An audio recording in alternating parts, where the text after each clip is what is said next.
Hi all signs, Gemini, Libra, and Aquarius, Cancer, Pisces, and Scorpio, Aries, Leo, Sagittarius, Taurus, Virgo, and Capricorn. Yan po yung line-up sa reading natin ngayon about sa inyong buhay pag-ibig. One specific question pa rin, which is majority po ito, kung ano yung iniisip ano ang iniisip ng person mo ngayon. Kung naulit yung mensahe, meaning to say yan pa rin yung iniisip niya. This is general reading.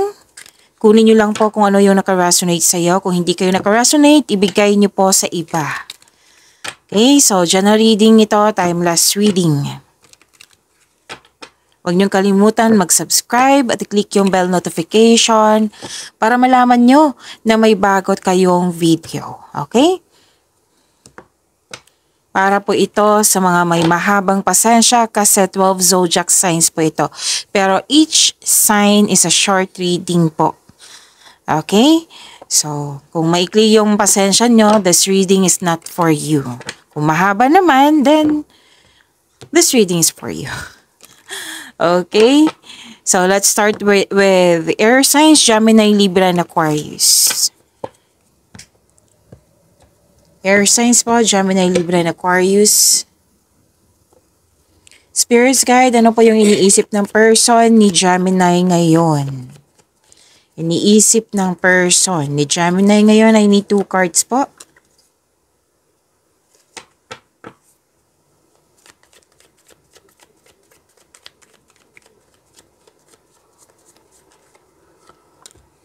Oh. Okay.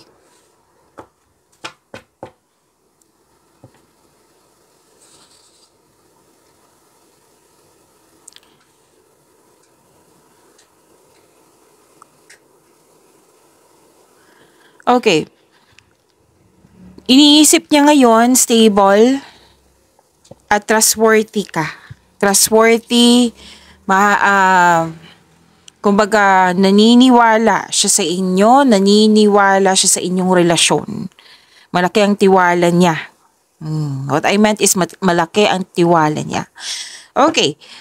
Sabay-sabay kayo nag-trust at nagkaroon ng stability. Ayaw ng away nito, Gemini. Oo, iniisip niya na ayaw niya ng away, malaki ang tiwala niya sa inyong relasyon, at nagkaroon kayo ng stability. Sinabi niya dito na hindi siya nagmamadali, kumbaga, take things slow, gusto niya mag-last yung relationship niyo, gusto niya kayo po, yung kasama niya habang buhay.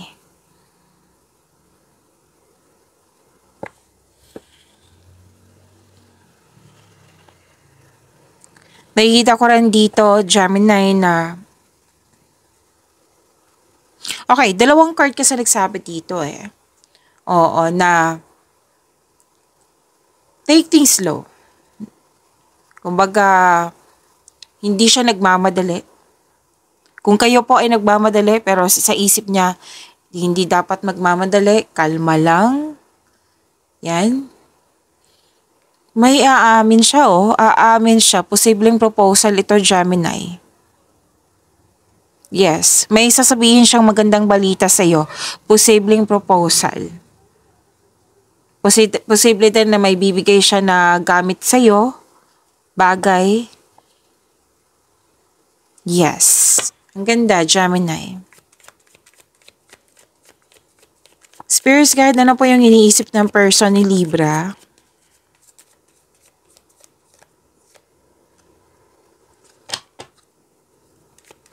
Person po ni Libra, clarification of this card po.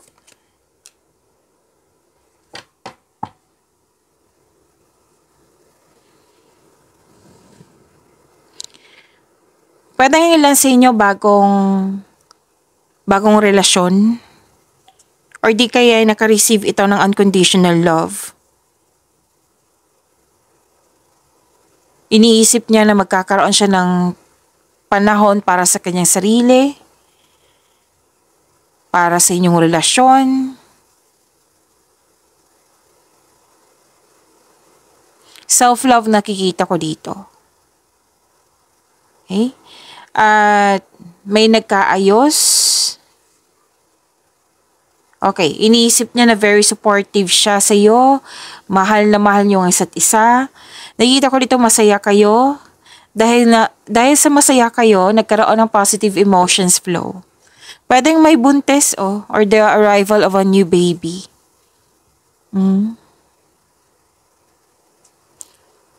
Malakas ang kanyang intuition. May sikretong mabubulgar at magkaroon ng honest conversation.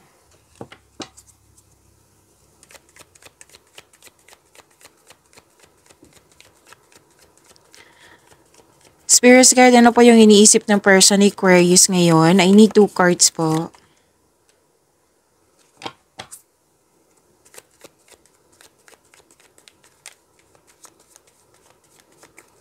Oops, ang dami nito. Kunin natin yung nauna.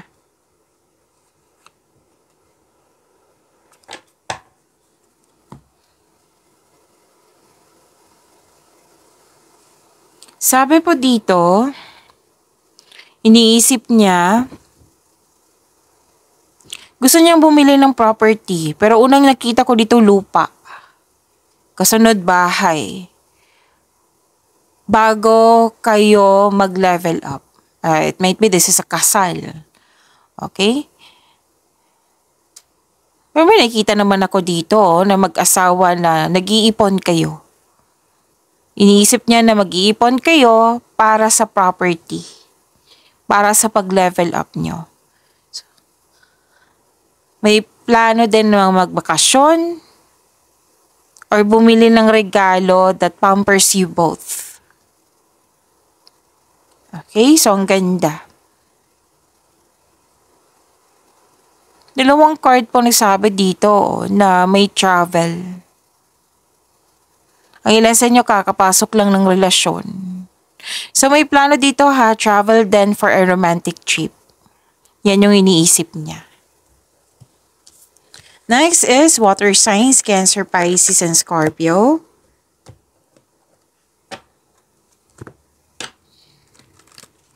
Shuffle lang natin Huwag niyong kalimutan na mag-subscribe sa ating channel at i-click yung bell notification nang malaman nyo na may bago kayong video. Okay?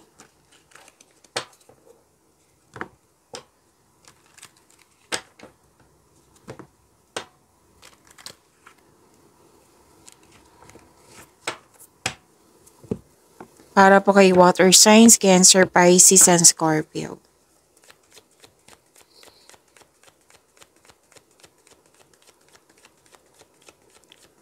Ano po yung iniisip ng person ni Cancer? Ni 2 cards po.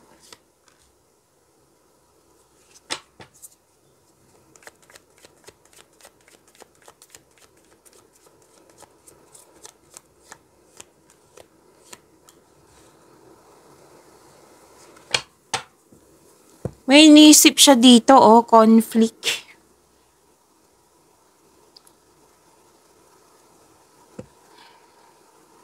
Conflict or pagtitiis, pwedeng nagtiyaga, nagplano, presenting arguments.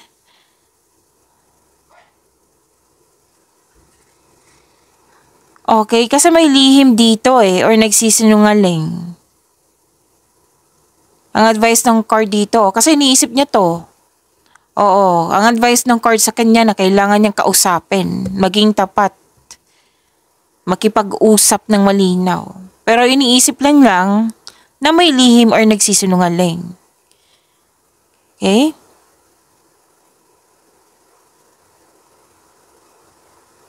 Na patuloy pa rin sinusuyo.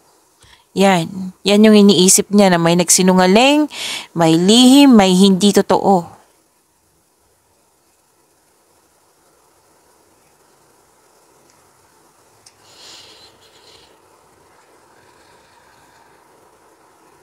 May emotional intense na mangyayari. Magbibigay ito ng trust. Oo. Nag-iisip na gusto mag-level up sa inyong relasyon.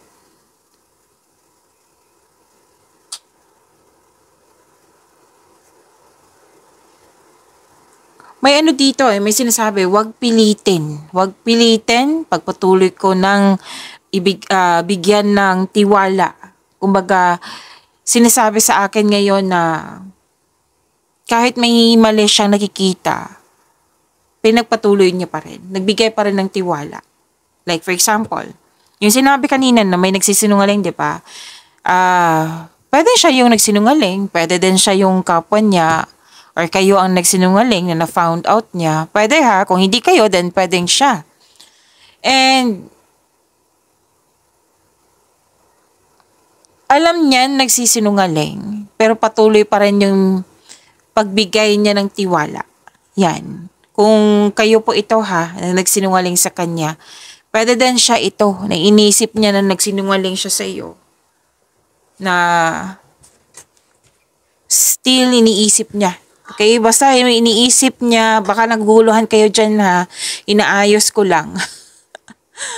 Okay? Kahit may nagsinungaling, pwedeng siya, pwedeng ikaw. Kung hindi ikaw, pwedeng siya. Okay?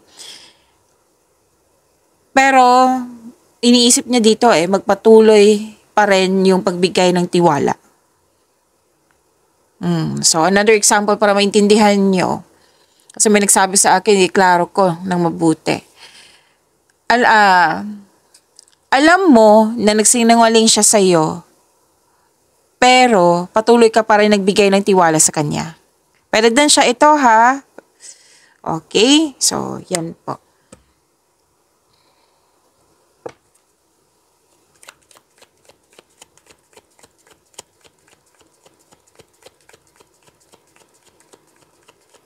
Spirits guide, ano po yung iniisip ng person ni Pisces?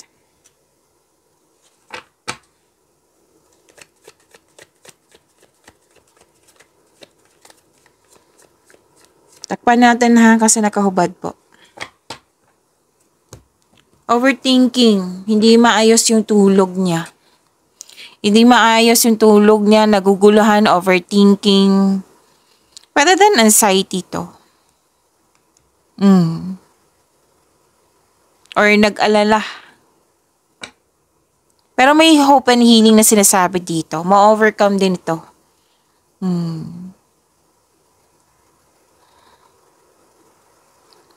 Nasa process on healing na ito. Huwag kayong mag-alala sa kanya.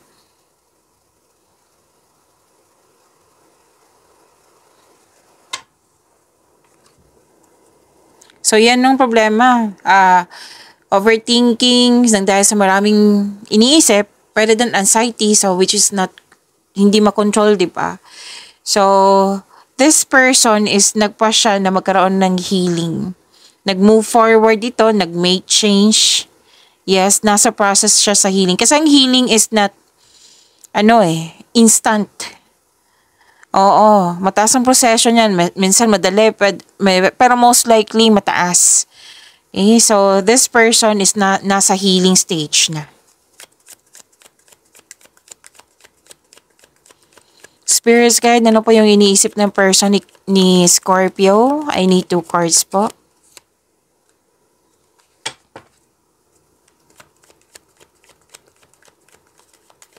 Gusto niya mag-ipon ng mabuti, ng pera po. Oo, ingat na ingat siya sa naipon niya sa kanyang kaperahan para magkaroon ng stability, future stability. Naging hard worker ito kasi gusto niya makaipon ng malaki. May bibilhin or pwede din regarding sa future ito. Gusto niya magkaroon ng stability. So, huwag kayong magtaka na sa inyong partner na masyadong busy sa buhay. Oo. Kasi gusto niya ng pera para para makapag-ipon. Gusto niyang masunod yung gusto niya, desisyon, idea, sa plano, na yung walang makapagpigil sa kanyang desisyon na, hindi, magiging hard worker ako. Oo, hard worker kasi nakikita ko dito, babad sa trabaho. Kampante naman siya sa inyong relasyon. Hindi lang ito mapipigilan, itong pagiging busy niya, hindi nyo ito mapipigilan. Kasi ang iniisip niya, para to sa lahat. Hindi lang to para sa akin, yung sipag ko para to sa lahat. Yan. Next is fire signs, Aries, Leo, Sagittarius. Shuffle lang natin ha.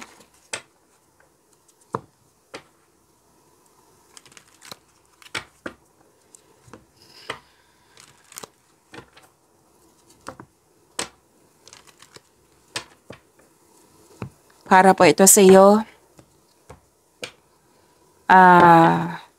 Fire signs, let's start with Aries.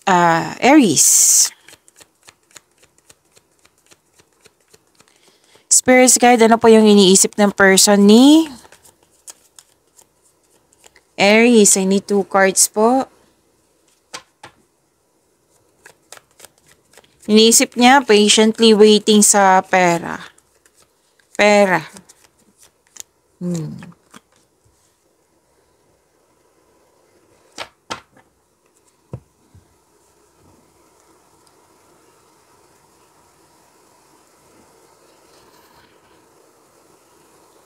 Okay. Nagbigay ito ng mahabang pasensya. Naniniwala itong taong ito na magkaroon kayo ng growth sa inyong relasyon.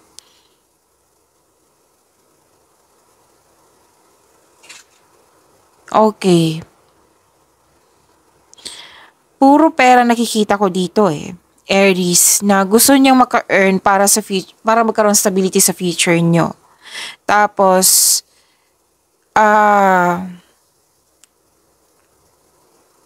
ano to eh, nagbigay siya ng mahabang pasensya na hindi siya nagmamadali sa inyong relasyon. Nagbigay ito ng pasensya. Nagbigay ito ng yung inalagaan niya yung relasyon nyo, ang kanyang sarili ng iyong relasyon. Kasi alam niya tadhana na talaga. Tadhana kayo sa isa't isa. Yan. Malaki ang kanyang trust and faith. Inalagaan niya to, nagbigay ito ng mahabang pasensya, o inalagaan ng yung relasyon. Kasi alam niya na bigay ka ng Panginoon. Oo, so inalagaan niya. Okay?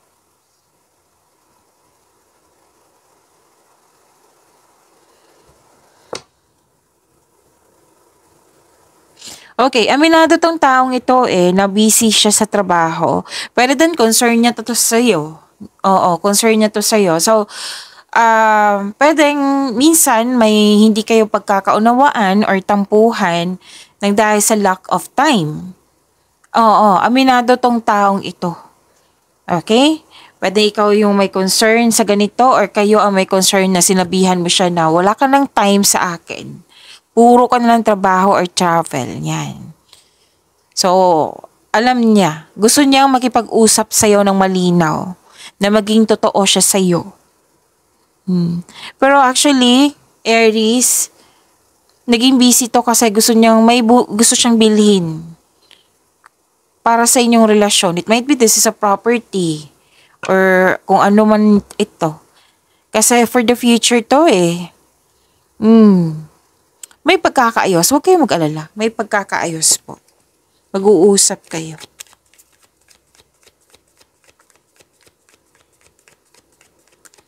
Spirits guide, ano po yung iniisip ng person ni Leo? I need 2 cards po.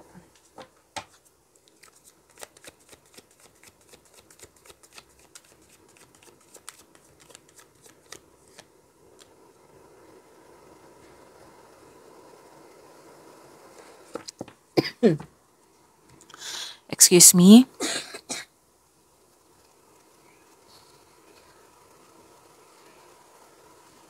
Okay. Gusto niya magkaroon kayo ng travel plans. Gusto niyang may ma-meet na person sa bakasyon. Pwedeng ikaw to, pwedeng pamilya niya, kung sino man to. And may reunion ako nakikita dito or sasali sa group activity.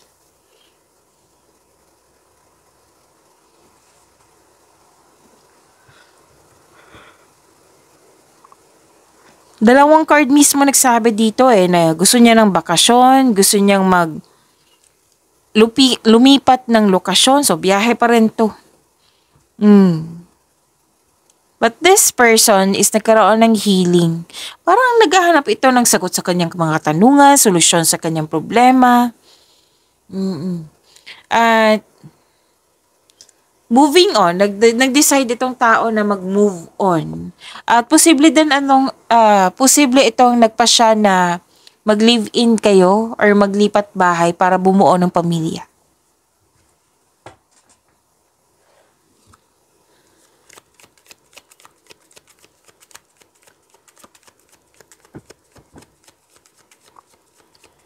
Spirits guide, ano po yung iniisip ng person ni Sagittarius? I need 2 cards po.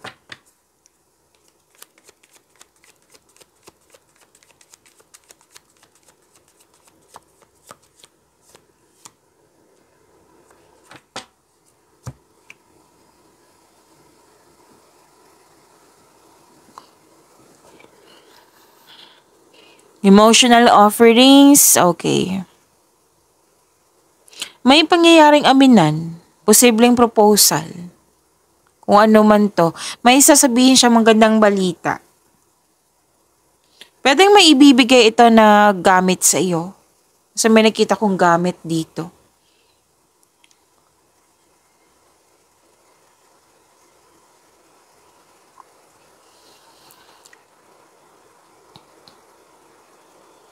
Okay. Gusto niyang bumili ng property. Bago pumasok, bago bumuo ng pamilya, or di kaya'y bakasyon pa rin yung nakikita ko dito. Or dalawang card kasi nagsabi dito, Sagittarius, na gusto niyang bumili ng bagay para iregalo sa inyo. Actually, ano to regalo sa iyo, regalo din para sa kanya. That pampers you both.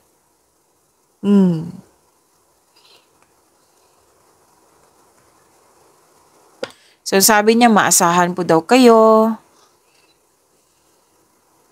Oo. So, nakikita ko dito nagbigay talaga ng tulong ba, regalo. Okay? Dalawang card mismo nagsabi niyan. Next is Earth signs, Taurus, Virgo, and Capricorn.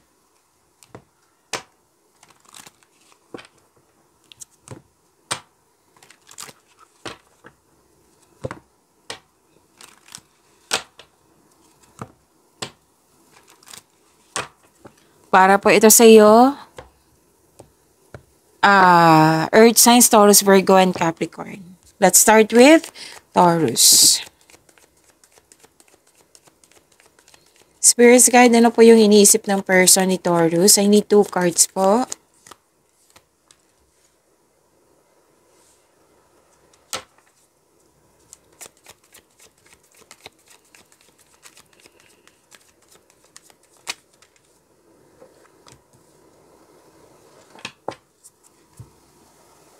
Taurus. Okay, busy tong taong ito. Strong, confident, and compassionate kayo sa isa't isa. Yan yung iniisip niya. Well-established and successful in yung relasyon.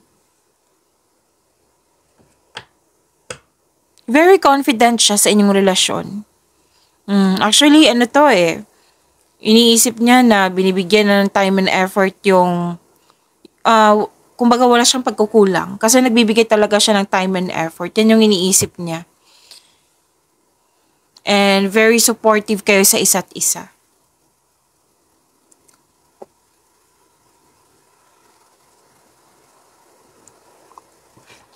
Okay, nag-iisip to ng regalo. Nag-iisip siya ng regalo, tulong. Kasi dalawang card mismo nagsabi di ba? Nagtutulungan kayo. Pwedeng iniisip niya ngayon na bibili siya ng regalo para sa iyo or nag-iisip siya na bibili ito ng regalo si Taurus sa akin. Oo. Or pwede din tulong. Tinutulungan mo siya or siya yung nagbigay ng tulong. Pero sinabi kanina 'di ba na nagtutulungan kayong dalawa kaya wala siyang reklamo. Kasi naging generous kayo sa isa't isa, nagkaroon ng pagkakaisa itong dalawang card na ito.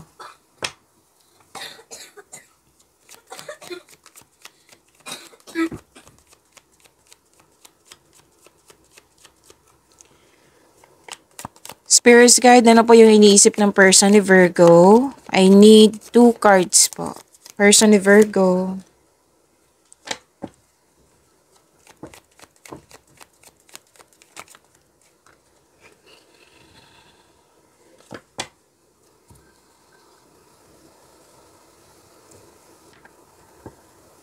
Okay.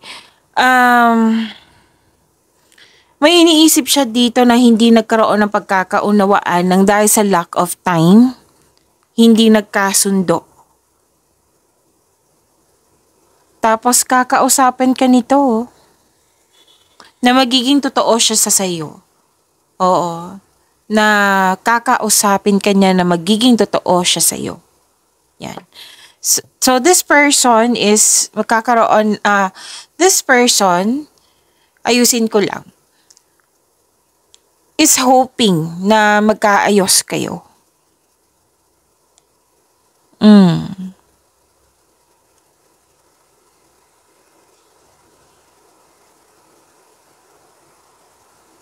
At nakikita ko dito,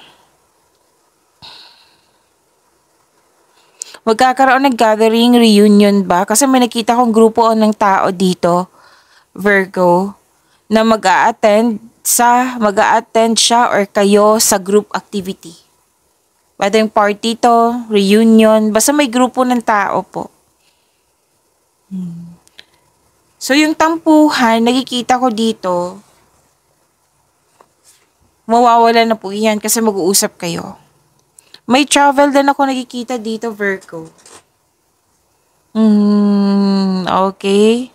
May ano dito malayong lugar, pwedeng abroad. Or basta malayong lugar, iniisip niya na malayong lugar to. Okay?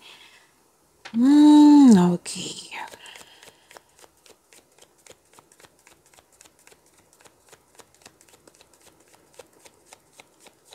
Spirits guide, ano po yung iniisip ng person ni Capricorn?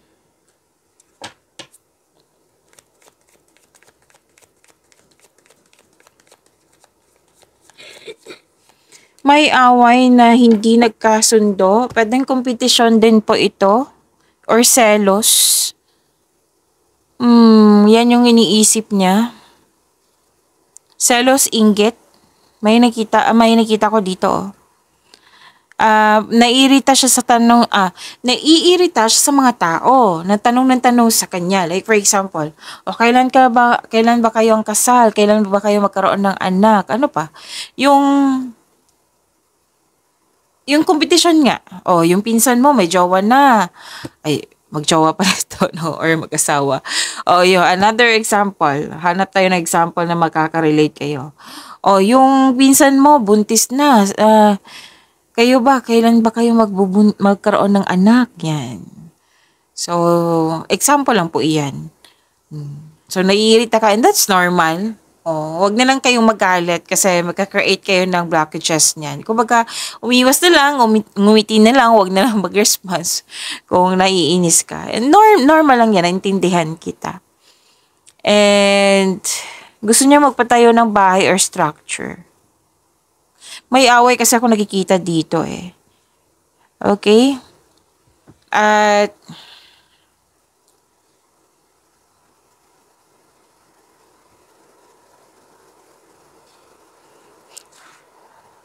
okay, enjoy sa passion niya. May sasabihin o makakatanggap siya ng mensahe. Okay, pwedeng i-invite ka niya for date. Outing. Outing pa rin yung nakikita ko. Outing. Tapos may sasabihin siyang magandang balita sa'yo. At may ano dito magsusorry. Pwedeng siya or pwedeng ikaw. May magsusorry po.